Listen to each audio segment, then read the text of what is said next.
Now we're ready to link or parent the objects to one another.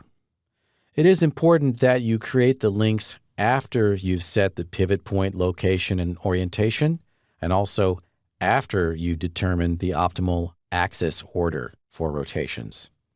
If you create some links and then try to adjust the pivot points or the axis order after you've made the links, then your hierarchy is going to do crazy things and spin out of control, and you'll be sad. So do it in this order. Set the links after you've established the pivot point and the axis order. To create links, we can do that directly in the viewport. We got a couple buttons over here on the main toolbar. Select and link and unlink selection. Let's choose select and link. Let's get a little bit closer here. And the easiest way to do this is to move from the extremities inward. I want this wrist to be the child of the elbow. Click and hold the mouse button down on that wrist, and then move the cursor. If our cursor is over nothing, we get an ordinary arrow. If our cursor is over something that could be a parent, we get 2 squares. If our cursor is over something that could not be a parent, like the object can't be a parent of itself, then you get a little X. All right, so go over to the other object and then release the mouse button. And then just move up the hierarchy.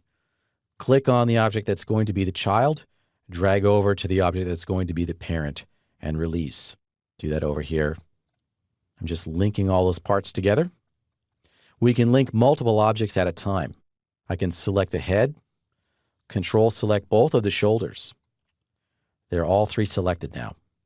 Then I can click on drag on any one of them and drag over to the chest. And you can see we have 3 lines, and release. And the chest flashed for a second there to indicate a parent had been created. Likewise, with the hips here and the chest, I can Control select all 3 of those and then drag to the pelvis, which is going to be the center or the root of the hierarchy. And then we just want to do the legs. Click and drag from the foot up to that knee, and then from the knee to the hip. Likewise on the other side. Okay, so we have created our hierarchy. We need to test it.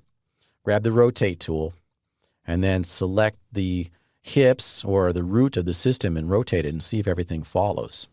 Undo that. Just go around and really test all the parts and see if they articulate correctly. Seems okay. Of course, we can do multiple objects at a time. Let me shrink that rotate gizmo down a little bit with the minus key on the keyboard. I can actually select several objects at a time and rotate them. We can see we're actually doing something interesting with that.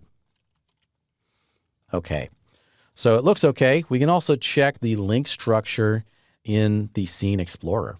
Open that up if it's closed.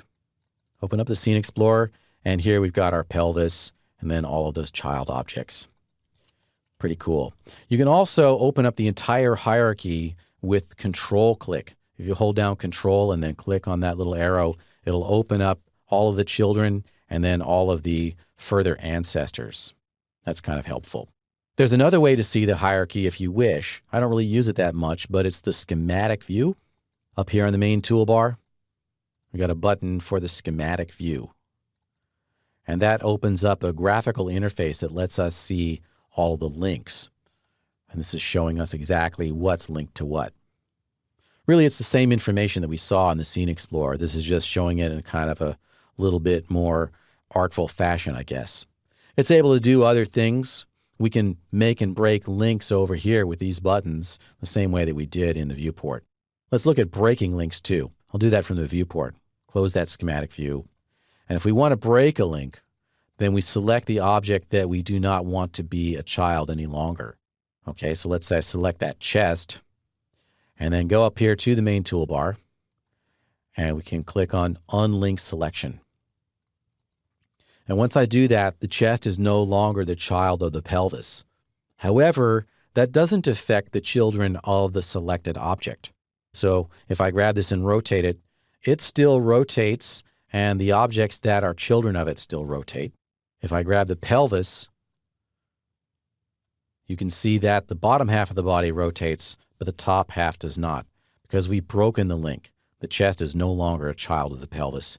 We can see that in the Scene Explorer as well. Open that up The chest is a root level object. Its only parent is the world. And the pelvis is a root level object. Its only parent is the world. And of course, if we want to recreate that link, we can do that. We can click on Select and Link, and we can actually click and drag in the Scene Explorer as well to create the link. I can click from chest, drag over to pelvis, and release, and now I've recreated that link. Pretty straightforward. That's how we make and break links in the viewport and in Scene Explorer, and also optionally in that schematic view.